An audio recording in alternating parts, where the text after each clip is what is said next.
Friends, మనం ఇప్పుడు మలివేద కాలం గురించి తెలుసుకుందాం. మలివేద కాలంలో ఆర్యులు తూర్పుకు విస్తరించారు. తొలివేద కాలంలో సప్తసింధు ప్రాంతంలో స్థిర నివాసాలు ఏర్పాటు చేసుకున్నారు. మలివేద కాలంలో తూర్పుకు విస్తరించడం జరిగింది. ఆర్యులు తూర్పు గంగా మైదానానికి విస్తరించడాన్ని గురించి శతపథ బ్రాహ్మణంలో పేర్కొనబడింది. మనకి శతపథ బ్రాహ్మణంలో ఏమని పేర్కొనబడింది ఆర్యుల గురించి అంటే, ఆర్యులు తూర్పు గంగా మైదానానికి విస్తరించారు అనేది శతపథ బ్రాహ్మణంలో చెప్పబడింది. మలివేద సాహిత్యంలో అనేక తెగలు, రాజ్యాలు ప్రస్తావించబడ్డాయి. మలివేద కాలం పురాణ కాలంగా పేరు పొందింది. ప్రసిద్ధ ఇతిహాసాలైన రామాయణం, మహాభారతాలు ఈ కాలంలోనే రచించబడ్డాయి. మనకు మలివేద కాలంలో రామాయణ, మహాభారతాలు రచించబడ్డాయి కాబట్టి దీన్ని పురాణ కాలంగా కూడా చెప్పుకుంటారు. విశాలమైన రాజ్యాలు ఆవిర్భవించడం అనేది మలివేద కాలంలో ప్రధానమైన అంశం. ఈ కాలం ప్రారంభంలో కురు, పాంచాల రాజ్యాలు విలసిల్లాయి. మనకి ఇక్కడ బిట్టు రావచ్చండి. మలివేద కాలంలో ప్రారంభమైనటువంటి రాజ్యాలు ఏవి అంటే కురు, పాంచాల. కురు, పాంచాల ప్రజల అధికారం ఢిల్లీ వరకు విస్తరించింది. వారు హస్తినాపురాన్ని రాజధానిగా చేసుకున్నారు. ఇక్కడ కురు, పాంచాల రాజ్యాల యొక్క రాజధాని ఏదంటే హస్తినాపురం. హస్తినాపురానికి ప్రస్తుత నామం ఏదంటే హస్తినాపురం, ఢిల్లీ అంటారు. కురు అనే వంశంలో జరిగిన యుద్ధం మహాభారతంలోని ప్రధాన అంశం. మనకు కురు యుద్ధాలు జరిగినాయి, పాండవులకు వీళ్ళ కురు వంశం వాళ్ళకు అని చెప్పుకుంటాం కదా. అది వచ్చేసి మనకు ఎందులో పేర్కొనబడిందంటే మహాభారతంలో. ఈ కురు అక్కడ కురు వంశం అని చెప్పవచ్చు. మనకు చెప్పుకున్నాం కదా మొదట్లో, భరత కురు తెగలు కలిపి కురు అను తెగగా ఏర్పడిందని. ఈ కురు వంశమే మన మహాభారతంలో చెప్పుకున్నటువంటి వంశం. క్రీస్తు పూర్వం 950వ సంవత్సర ప్రాంతంలో కురు వంశానికి చెందిన కౌరవులు, పాండవుల మధ్య మహాభారత యుద్ధం జరిగినట్లు చెప్పబడుతుంది. అక్కడ భరత, పురు తెగలు కలిపి కురువంశంగా ఏర్పడింది. ఇక్కడ కురువంశంలో కౌరవులు, పాండవులు వీరిద్దరూ కురువంశం వారే అట. కౌరవులు, పాండవుల మధ్య జరిగిన మహాభారత యుద్ధం గురించి మనకు చెప్పబడుతుంది. ఈ యుద్ధ ఫలితంగా మొత్తం కురువంశం తుడిచిపెట్టుకుపోయింది. అంటే ఆ యుద్ధంలో మొత్తం అందరూ ఇక్కడ వంశమే మొత్తం తుడిచిపెట్టుకుపోయిందని చెప్పవచ్చు. కురు, పాంచాల రాజ్యాల పతనం తర్వాత కోసల ఎక్కడ ప్రాంతం అంటే ఉత్తరప్రదేశ్. కోసల, కాశీ, విదేహ రాజ్యాలు ప్రాముఖ్యంలోకి వచ్చాయి. అంటే ఈ కురువంశం మొత్తం నాశనం అయిపోయిన తర్వాత ప్రాముఖ్యంలోకి వచ్చిన రాజ్యాలు ఏవంటే కోసల, కాశీ, విదేహ. కాశీ రాజుల్లో అజాతశత్రు ప్రసిద్ధమైనవాడు. మిథిల రాజధానిగా గల విదేహ రాజ్యానికి జనకుడు రాజు. సీతాదేవి తండ్రి అండి జనకుడు. ఈయన రాజ్యం మిథిలా నగరం. ఈ నగరానికి రాజధాని ఏదంటే విదేహ. మిథిల రాజధానిగా గల విదేహ రాజ్యానికి రాజధాని మిథిల. ఈ విదేహ రాజ్యానికి రాజు జనకుడు. ఆయన ఆస్థానంలో యజ్ఞవల్క్యుడు ఉండేవాడు. మగధ, అంగ, వంగ రాజ్యాలు తూర్పు ప్రాంతంలోని తెగల రాజ్యాలు.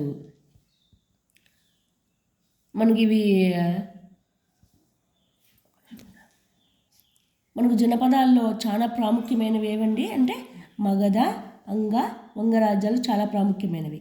ఇవి ఏ కాలంలో ఈ తెగలు ఏర్పడ్డాయి అంటే మలివేద కాలంలోని చెప్పవచ్చు. తరువాతి ఆధారాలు ఆర్యవర్తం అంటే ఉత్తర భారతదేశం. ఇక మధ్య భారతదేశాన్ని మధ్య దేశ అంటారు. దక్షిణాపదాన్ని దక్షిణ భారతదేశం అనే 3 భాగాలు భారతదేశంలో ఉన్నట్లు పేర్కొన్నాయి. అంటే మలివేద కాలంలోనే మనకు భారతదేశం 3 భాగాలుగా విభజించబడింది. అదేంటంటే ఉత్తర భారతదేశాన్ని ఆర్యవర్తం అంటారు, మధ్య భారతదేశాన్ని మధ్యదేశ, దక్షిణ భారతదేశాన్ని దక్షిణాపదం అనే 3 భాగాలుగా ఉన్నట్లు పేర్కొన్నారు. ఇక మనకు దీనికి రిలేటెడ్గా 6th ఉందండి. ఈ మలివేద కాలంలో కాలం గడిచే కొద్దీ ఏమైందంటే ఈ వేదకాలపు ప్రజలు సింధు, సరస్వతి మైదాన ప్రాంతాల నుంచి గంగా, యమున మైదానాల వైపు తరలి వెళ్ళారు. ఈ సింధు సరస్వతి మైదాన ప్రాంతాల గురించి మనం ఆల్రెడీ చెప్పుకున్నామండి. సింధు నది యొక్క ఉపనదులు చెప్పుకున్నాం. ఈ సరస్వతి నది వచ్చేసి తారేడారిలో ఇంకిపోయిన నది అని చెప్పుకున్నాము. మనకి ఇక్కడ ఒకప్పుడు ప్రజలు సింధు ప్రాంతంలో స్థిర నివాసం ఏర్పాటు చేసుకున్నవారు. కాలక్రమేణా సింధు నది అంతం జరిగింది కదండి. సింధు నాగరికత అంటే వరదలు రావడము, ప్రజలు వలస వెళ్ళిపోవడము, ఇదంతా జరిగింది కదా. సో ఈ సింధు నది సరస్వతి నది ఎండిపోయింది అనుకున్నాము. దీని తర్వాత ప్రజలు ఎక్కడికి వలస వెళ్ళారు అంటే గంగా యమున మైదానాల వైపు తరలి వెళ్ళారు. వారు వింధ్య పర్వతాలను దాటి దక్షిణాపథం వైపున కూడా వెళ్ళారు. దక్షిణాపథం వైపుకు వెళ్ళిపోయారు. మలివేద కాలంలో ఆర్యులు దక్షిణాపథం వైపుకు వెళ్ళారు అని చెప్పవచ్చు. ఇక్కడ ఈ కాలంలో వచ్చిన మార్పులు ఏమంటే మలివేద కాలంలో రాజు మరింత శక్తివంతుడైనాడు. ఇక్కడ తొలివేద కాలంలో రాజు ప్రజాక్షేమాన్ని కోరుకునేవాడండి. మలివేద కాలంలో రాజు యొక్క అధికారాలు ఎక్కువైపోయినాయి. సభ మరియు సమితులు తమ ప్రాధాన్యతను కోల్పోయాయి. అంటే రాజు నిరంకుశంగా మారిపోయాడు. ఇక్కడ ప్రజాభిష్టానికి వ్యతిరేకంగా మారిపోయి బాగా శక్తివంతుడైపోయి రాజు యొక్క అధికారాలు పెరిగిపోయినాయి. ప్రజల సంక్షేమం పట్ల ఆలోచించేవాడు కాదు. తద్వారా సభ మరియు సమితి, మనం సభను ఏం చెప్పుకున్నామండి అక్కడ రాజ్యసభగా, సమితి వచ్చేసి ఇందులో ప్రజలు ఉంటారు కాబట్టి లోక్సభగా చెప్పుకున్నాము. సో ఈ సభా సమితి అనేది తమ ప్రాధాన్యతను కోల్పోయి రాజు నిరంకుశంగా మారిపోయి మొత్తం అధికారాలన్నీ ఒకరి చేతిలోనే కేంద్రీకృతమైపోయాయి అని చెప్పవచ్చు. రాజరికం వారసత్వంగా మారింది. రాజులు తన రాజ్యాన్ని విస్తరించడానికి అశ్వమేధ, రాజసూయ వంటి యాగాలు చేసేవారు. దీనికి రిలేటెడ్గా ఇంటర్మీడియట్లో ఉందండి. ఇక్కడ కూడా సేమ్ అలాగే చెప్పారు. మలివేద కాలంలో విశాలమైన రాజ్యాలు ఆవిర్భవించాయి. జన లేదా తెగల రాజ్యాలు మలివేద కాలంలో జనపదాలు లేదా రాష్ట్రాలుగా మారాయి. అంటే చిన్న చిన్న తెగలుగా తెగగా ఉన్నటువంటి రాజ్యాలు ఏమైనాయి క్రమంగా విస్తృతమైపోయి జనపదాలుగా లేదా రాష్ట్రాలుగా మారిపోయాయి. విశాల రాజ్యాలు ఏర్పడటంతో రాజకీయ అధికారం కూడా విస్తృతమైపోయింది. తమ అధికారాన్ని సుస్థిరం చేసుకునేందుకు రాజులు వివిధ యజ్ఞయాగాలు, పూజలు నిర్వహించేవారు. రాజసూయ, అశ్వమేధ, వాజపేయ వంటి యాగాలను చేసేవారు. మనకు 6th క్లాస్లో అయితే రాజసూయ, అశ్వమేధ యాగాల గురించి చెప్పారు. ఈ 2 యాగాలు చేశారని. అదే మనకి ఇంటర్మీడియట్లో వచ్చేసి ఇక్కడ వాజపేయ అనే యాగం కూడా చేసేవారని ఇచ్చారండి ఎక్స్ట్రా. రాజులు రాజ విశ్వజనన్, ఏకరాట్, సామ్రాట్ వంటి బిరుదులను స్వీకరించేవారు. మలివేద కాలంలో పురోహితుడు, సేనాని, గ్రామణి వంటి అధికారులతో పాటు ఇతర అధికారుల సంఖ్య కూడా బాగా పెరిగింది. ఎందుకు అంటే ఇక్కడ రాజ్యాలు విస్తృతమైపోయాయి. జనాలు కాస్త జనపదాలు, రాష్ట్రాలుగా మారాయి కాబట్టి రాజుకు సహాయపడడానికి పురోహితుడు, సేనాని, గ్రామణి వంటి అధికారులు వచ్చారు. వీరితో పాటు ఇంకా ఇతర అధికారుల సంఖ్య కూడా బాగా పెరిగిపోయింది. సంగహిత్రి అంటే ఖజానా అధికారట, అంటే మన ఫైనాన్షియల్ మినిస్టర్. బాగదుక్క పన్ను వసూలు అధికారి, పన్నును వసూలు చేసేటువంటి వ్యక్తి. సూత అంటే ఈయన దూత, అంటే ఒక రకంగా వార్తావాహిని అని చెప్పవచ్చండి. ఎక్కడెక్కడ జరిగే సమాచారాలన్నీ రాజుకు చేరవేసే వ్యక్తి. వీరు నూతన అధికార వర్గం ఎవరెవరు ఉన్నారంటే సంగహిత్రి, బాగదుక్క, సూత. స్థానిక వ్యవస్థల పాలనను గ్రామ సంఘాలు నిర్వహించేవి. సభా సమితులు పూర్వ అధికార ప్రభావాలను కోల్పోయాయి. అంటే సభకు, సమితికి ఉన్నటువంటి అధికారాలు పూర్తిగా కోల్పోయాయి. ఇవి గ్రామం యొక్క సంఘాలు స్థానిక వ్యవస్థల పట్ల అధికారాలు నిర్వహించేవి. ఇక ఆర్థిక వ్యవస్థ గురించి తెలుసుకుందాం. మలివేద కాలంలో ఇనుము విస్తృతంగా వాడుకలోకి వచ్చింది. ఇది అడవులను ఛేదించి విస్తృత భూభాగాలను వ్యవసాయంలోకి తెచ్చేందుకు అవకాశాన్ని కలిగించింది. ఇనుము వాడుకలోకి రావడంతో ఏం జరిగిందంటే అక్కడ ఉన్నటువంటి చెట్లు, వీటి ఇనుప పరికరాలతో మొత్తం సమూలంగా కొట్టివేసి అడవులన్నిటినీ ఛేదించేసి ఆ ప్రాంతంలో వ్యవసాయం చేసేందుకు ప్రజలు అనుకూలంగా భూభాగాన్ని ఏర్పాటు చేసుకున్నారు. వ్యవసాయం ప్రధాన వృత్తి అయింది. అభివృద్ధి చెందిన పనిముట్లు వ్యవసాయంలో ఉపయోగించబడ్డాయి. ఇక ప్రజలు బార్లీతో పాటు వరి గోధుమలు కూడా పండించడం నేర్చుకున్నారు. వ్యవసాయం విస్తృతంగా పెరిగిపోయింది కదండి. సో ఒకప్పుడు బార్లీ ఉండేది, కాలక్రమేణా వరి గోధుమలు కూడా పండించడం నేర్చుకున్నారు. ఎరువుల వాడకం నేర్చుకున్నారు. పారిశ్రామిక అభివృద్ధి జరిగింది. పారిశ్రామిక అభివృద్ధి జరగడానికి కారణం ఏదండి? ఇనుము విస్తృతంగా వాడుకలోకి రావడం. వృత్తి నైపుణ్యం వృద్ధి చెందింది. లోహ పని, చర్మ పని, వడ్రంగి, కుండల తయారీ వంటి పరిశ్రమలు కూడా బాగా అభివృద్ధి చెందాయి. దేశీయ వ్యాపారంతో పాటు విదేశీ వ్యాపారం కూడా వృద్ధి చెందింది. మలివేద కాలంలో ప్రజలు విదేశాలతో కూడా వ్యాపారం చేసేవారు. సముద్రంతో సాన్నిహిత్యం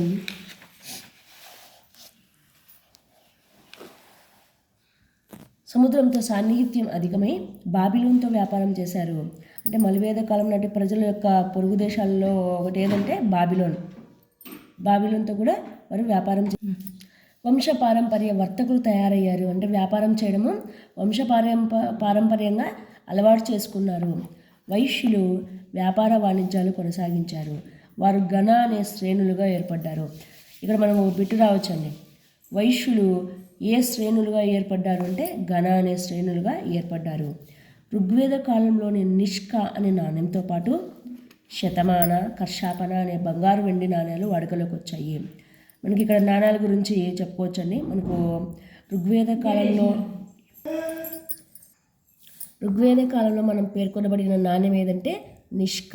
తర్వాత వాడుకలోకి వచ్చిన నాణ్యాలు ఏమంటే శతమాన, కర్షాపన బంగారు వెండి నాణ్యాలు వాడుకలోకి వచ్చాయండి. నెక్స్ట్ ఈ మన మలివేద కాలం నాటి సామాజిక వ్యవస్థ గురించి తెలుసుకుందాం. మలివేద కాలంలో చాతుర్వర్ణ వ్యవస్థ ఏర్పడింది. ఉన్నత వర్ణాలైన బ్రాహ్మణులు, క్షత్రియులు ప్రత్యేక ప్రయోజనాలను, హక్కులను అనుభవించారు. అటువంటి హక్కులు వైశ్యులకు, శూద్రులకు లేవు అని చెప్పవచ్చు. అంటే ఇక్కడ వైశ్యులను, శూద్రులను హీనంగా చూసేవారు. మలివేద కాలంలో మనకు చాతుర్వర్ణ వ్యవస్థ ఏర్పడింది. ఈ చాతుర్వర్ణ వ్యవస్థ ఏదంటే బ్రహ్మచర్యం, గృహస్థాశ్రమం, వానప్రస్థం, సన్యాసం. ఇక వృత్తులను బట్టి మలివేద కాలంలో ఉపకులాలు కూడా ఏర్పడ్డాయండి. మలివేద కాలంలో ఆశ్రమ పద్ధతి అమల్లోకి వచ్చింది. కుటుంబ వ్యవస్థలో పితృస్వామ్య వ్యవస్థ బాగా బలపడింది. స్త్రీ పరిస్థితి దిగజారింది. మనం ఇంతకుముందు చెప్పుకున్నామని తొలివేద కాలంలో స్త్రీలు ఉన్నత స్థానంలో ఉన్నారు. అన్ని రంగాల్లోనూ ముందంజలో ఉండేవారు. కానీ మలివేద కాలం వచ్చేసరికి స్త్రీ పరిస్థితి దిగజారిపోయింది. పురుషుడి కంటే తక్కువగా, పురుషుడికి సేవకులుగా మాత్రమే స్త్రీలను భావించేవారు. స్త్రీలు ప్రజాసభల్లో సభ్యులుగా ఉండే అర్హతను కోల్పోయారు. అంటే సభా సమితి తమ యొక్క అర్హతను కోల్పోయాయి కదా. సో స్త్రీల పరిస్థితి దిగజారిపోయి ఇక బయట ఏ రంగాల్లోనూ స్త్రీలు ముందుగా ఉండకూడదు అనే ఒక ఆచారం కూడా వెలుగులోకి వచ్చింది.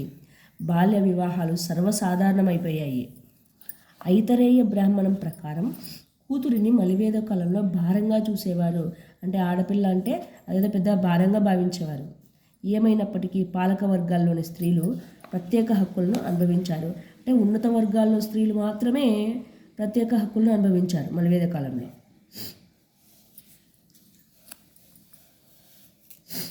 ఇక ఈ కాలంలో బహుభార్యత్వం కూడా ప్రారంభమైంది. సతీ సహగమనం కూడా ఈ కాలంలోనే ప్రారంభమయ్యాయని చెప్పవచ్చు. ఇక వర్ణ వ్యవస్థ మలివేద కాలంలో కుల వ్యవస్థ పటిష్టమైపోయింది. అంటే మా కులం గొప్ప అన్నట్టుగా భావించడం జరిగింది. సమాజంలో బ్రాహ్మణులు, క్షత్రియులు, వైశ్యులు, శూద్రులు 4 వర్ణాలుగా విభజింపబడింది. బ్రాహ్మణులు ప్రధానమైన వారుగా గుర్తింపు పొందారు. అంటే బ్రాహ్మణులకు ఆధిక్యం ఏర్పడింది. యజ్ఞయాగాలు, పూజా సంస్కారాలు, కర్మకాండలు చేయడం బ్రాహ్మణుల ప్రధాన వృత్తి. రెండవ వారు అయిన క్షత్రియులు యుద్ధ ధర్మాన్ని నిర్వహించేవారు. 3వ స్థానాన్ని పొందిన వైశ్యులు వ్యవసాయం, వ్యాపారం చేసేవారు. ఇక 4వ వర్ణంలో శూద్రులు తక్కువ వారుగా గుర్తింపు పొందారు. మొదటి 3 వర్ణాల వారు ద్విజులు, అంటే 2 సార్లు జన్మించిన వారు అని అర్థమట. మొదటిది ఉన్నత వర్ణంలో జన్మించడం, రెండవది ఉపనయనం అనగా యజ్ఞోపవీతం ధరించడం. మనకు మొట్టమొదట ఈ వర్ణాల వారు 3 వర్ణాల వారు గొప్పగా చెప్పుకోవడానికి ఏంటంటే కారణం, మొదటిది ఉన్నత వర్ణం. మొదటి ఉన్నత వర్ణం అనేది జన్మించడం ఒక ప్రధానమైనది అయితే, రెండవది ఉపనయనం అనగా యజ్ఞోపవీతం ధరించడం, అది శూద్రులకు లేదు. సో ఈ రెండు కారణాల వల్ల వారు గొప్పవారుగా వాళ్ళు అనుకోవడం జరిగింది. ఇక అనులోమ వివాహాలు అనగా బ్రాహ్మణ క్షత్రియ పురుషులు వైశ్య శూద్ర స్త్రీలను వివాహం చేసుకోవచ్చు. అనులోమ వివాహాలు అంటే ఏంటంటే బ్రాహ్మణ క్షత్రియ పురుషులు వైశ్య శూద్ర స్త్రీలను వివాహం చేసుకోవచ్చు. కానీ ప్రతిలోమ వివాహాలు అనగా వైశ్య శూద్ర పురుషులు బ్రాహ్మణ క్షత్రియ స్త్రీలను వివాహం చేసుకోరాదని శతపథ బ్రాహ్మణంలో చెప్పబడింది. మనకి ఇక్కడ వివాహాల గురించి శతపథ బ్రాహ్మణంలో ఏమని చెప్పబడింది అంటే, మొట్టమొదటి అనులోమ వివాహాలు అంటే బ్రాహ్మణ క్షత్రియ పురుషులు వైశ్య శూద్ర స్త్రీలను వివాహం చేసుకోవచ్చు. ఇక ప్రతిలోమ వివాహాలంటే ఇక్కడ వైశ్య శూద్ర పురుషులు బ్రాహ్మణ క్షత్రియ స్త్రీలను వివాహం చేసుకోరాదు అని చెప్పబడిందట శతపథ బ్రాహ్మణంలో. ఇక మతం దేవతల గురించి తెలుసుకుందాం. వేదకాలం నాటి దేవతలైన ఇంద్రుడు అగ్నిలకు ప్రాధాన్యత తగ్గింది. మనం తొలి వేదకాలంలో చెప్పుకున్నాం కదండి, యుద్ధ దేవత ఎవరంటే ఇంద్రుడు.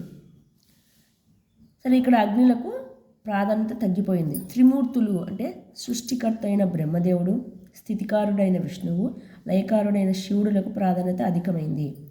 ప్రార్థనలు తెరమరుగై కర్మకాండలు యజ్ఞయాగాలు అధికమయ్యాయి. పూజారి అనేది వృత్తిగా మారి వంశపారంపర్యం అయింది. మనకు ఈ పూజారి వృత్తి వంశపారంపర్యమైంది, పూజారి ఒక వృత్తిగా మారిపోయింది, ప్లస్ ఇది వంశపారంపర్యమైంది. ఏ కాలంలో అంటే మలివేద కాలంలో అని చెప్పవచ్చు. కర్మకాండలకు యజ్ఞయాగాలకు అధిక ప్రాధాన్యత ఇవ్వబడింది. దీన్ని ప్రజలు మరింత అధికం చేశారు. మలివేద కాలం చివరిలో పూజారులు ఉత్సవాలు కర్మకాండల పట్ల వ్యతిరేకత తిరుగుబాట్లు ప్రారంభమయ్యాయి అని చెప్పవచ్చు. అందుకు బౌద్ధ జైన మతాల ఆవిర్భావాన్ని తార్కాణంగా చెప్పవచ్చు. మలివేద కాలంలో పూజారులు ఉత్సవాలు కర్మకాండల పట్ల వ్యతిరేకత తిరుగుబాట్లు ప్రారంభమవడానికి కారణం ఏంటంటే బౌద్ధ జైన మతాల ఆవిర్భావం. అంతేకాకుండా హిందూ ధర్మాన్ని బోధించిన ఉపనిషత్తులు కర్మకాండలను వ్యతిరేకించి నిజమైన ఆధ్యాత్మిక జ్ఞానం, శాంతిని సంపాదించే మార్గం వైపు దృష్టి సారించాయి. దీనికి సంబంధించి మనకు 6th ఏముందో చూద్దామండి. 6th క్లాస్లో వచ్చేసి మత జీవనం గురించి, మలివేద కాలం నాటి మత జీవనం, మతపరమైన కార్యక్రమాలు సంక్లిష్టమయ్యాయి. యజ్ఞాలు యాగాలు తరచుగా చేసేవారు. విష్ణువు, శివుడు, స్కందుడు మొదలైన దేవతలను పూజించేవారట. లక్ష్మీ, సరస్వతి, పార్వతి మొదలైన ఇతర దేవతలు కూడా ప్రాముఖ్యత పొందారని చెప్పవచ్చు. ఈ మలివేద కాలంలో ఇతిహాసాల గురించి ఏముందంటే, రామాయణ మహాభారతాలు అనేవి 2 గొప్ప ఇతిహాసాలు.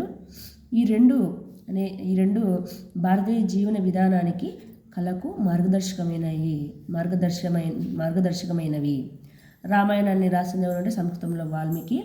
రామాయణంలో ఇక్కడ శ్రీరాముడు ఆదర్శ పాలకుడిగా, ఆదర్శ సోదరునిగా, ఆదర్శ కుమారునిగా గుర్తింపు పొందారు. అలాగే సీతను ఆదర్శ మహిళగా వర్ణించడం జరిగింది. మహాభారతాన్ని సంస్కృతంలో వేదవ్యాసుడైన ఋషి రచించాడు. ఇక్కడ అధర్మంపై ధర్మం సాధించిన విజయమే మహాభారతంగా చెప్పబడింది. దీనికి మనకు ఇంటర్మీడియట్లో లింకింగ్ చూడండి.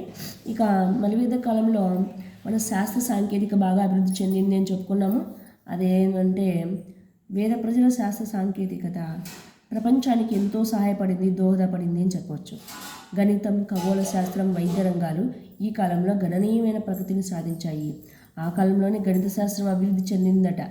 అలాగే ఖగోళ శాస్త్రం కూడా, వైద్య రంగం కూడా బాగా అభివృద్ధి చెందాయట. మనం వైద్య రంగం, ఖగోళ శాస్త్రం, గణితం బాగా అభివృద్ధి చెందింది ఎక్కడ అంటే గుప్తుల కాలం అనుకుంటాం. కానీ అంతకు ముందే మలివేద కాలంలోనే ఈ రంగాలు బాగా వెలుగులోకి వచ్చాయి. వేద సాహిత్యంలో గణిత అనే పదం విపరీతంగా ఉపయోగించబడింది. యజ్ఞవాటికల నిర్మాణంలో ఆచరణాత్మక జ్యామితులను ఉపయోగించారు. అంటే ఒక యజ్ఞయాగాలు నిర్వహించేటప్పుడు అందుకు కావాల్సిన సామాగ్రి ఒక సంఖ్య ప్రకారంగా, అంటే అందుకు కావాల్సినటువంటి వస్తువులన్నీ ఒక ఏమంటారు బేసి వస్తువులు, ఇక్కడ రేఖా భావనల ప్రకారం క్షేత్రమితి ఈ రకంగా కూడా మనకు ఉపయోగించారు. ఇవి వివిధ రకాల కోణాలను తెలియజేస్తున్నాయి. యజ్ఞవాటికను ఖచ్చితమైన కొలతలు పరిమాణంలో తయారు చేయడంలో గణితం ద్వారా వీరు ఎంతో జాగ్రత్త వహించారు.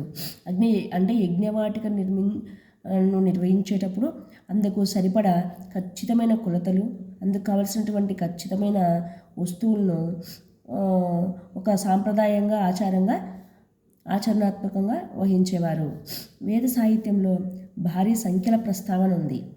ప్రత్యేకించి యజుర్వేదం, చాంద్యోగ ఉపనిషత్తులలో ఈ సంఖ్యల గురించి ఉంది. ఇక్కడ యజ్ఞవాటికల్లో నిర్మాణంలో ఖచ్చితమైన కొలతలు, ఒక పరిమాణం తయారు చేయడంలో గణితం ద్వారా వాళ్ళు చాలా ఆసక్తి చూపారు, జాగ్రత్త వహించారని చెప్పుకున్నాం కదా. ఈ విషయం ఎక్కడుందంటే యజుర్వేదం, చాంద్యోగ ఉపనిషత్తులలో ఈ సంఖ్యల గురించి ఉంది. జామితీయ నిర్మాణాల గురించి శల్వ సూత్రాలలో ఉన్నట్లుగానే శతపథ బ్రాహ్మణంలో ఉన్నాయి. ఇక జామితీయుల నిర్మాణం గురించి ఏ సూత్రంలో ఉందంటే శల్వ సూత్రంలో.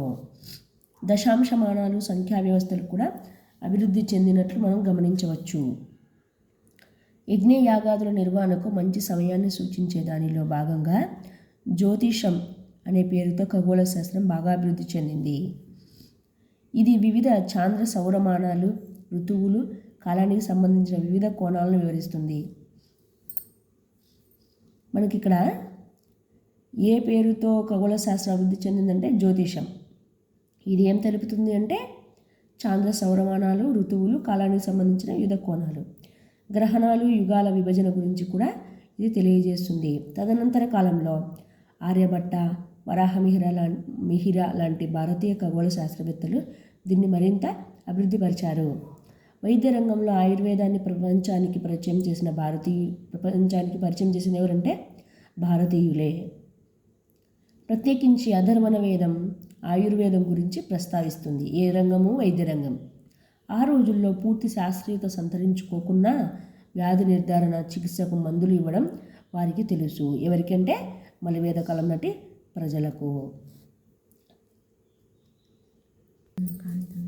ఈ కాలంలో మనం చెప్పుకోదగ్గ ముఖ్యమైన పాయింట్స్ ఏమంటే మలివేద కళారులు సముద్ర వ్యాపారం బాబిలోన్తో చేసేవారు. ఈ కాలంలోనే మనకు చాతుర్వర్ణ వ్యవస్థ ఏర్పడిందని చెప్పవచ్చు. స్త్రీలు ప్రజాసభలలో సభ్యులుగా ఉండే అర్హతను కోల్పోయారు. అంటే తొలివేద కాలంలో స్త్రీల పరిస్థితి ఉన్నతంగా ఉండేది, మలివేద కాలంలో దిగజారిందని చెప్పుకోవచ్చు. ఇంకా మలివేద ఆర్యులు అనులోమ వివాహాలు చేసుకోవచ్చు. ఇక్కడ అనులోమ వివాహాలు అంటే ముందు చెప్పుకున్నాం, బ్రాహ్మణ క్షత్రియ పురుషులు వైశ్య శూద్ర స్త్రీలను వివాహం చేసుకోవచ్చు. అలాగే ప్రతిలోమ వివాహాలు అంటే వైశ్య శూద్ర పురుషులు బ్రాహ్మణ క్షత్రియ స్త్రీలను వివాహాలు చేసుకోరాదు అని మనకు శతపథ బ్రాహ్మణులు చెప్పబడింది అని చెప్పుకోవచ్చు. ఇక మలివేద కాలంలో ఇంద్రుడు, అగ్నిలకు ప్రాధాన్యత తగ్గింది. మలివేద కాలం చివరిలో పూజారులు, ఉత్సవాలు, కర్మకాండల పట్ల వ్యతిరేకత, తిరుగుబాట్లు ప్రారంభమయ్యాయి. అందుకు కారణం బౌద్ధ జైన మతాల ఆవిర్భావం అని చెప్పుకోవచ్చు.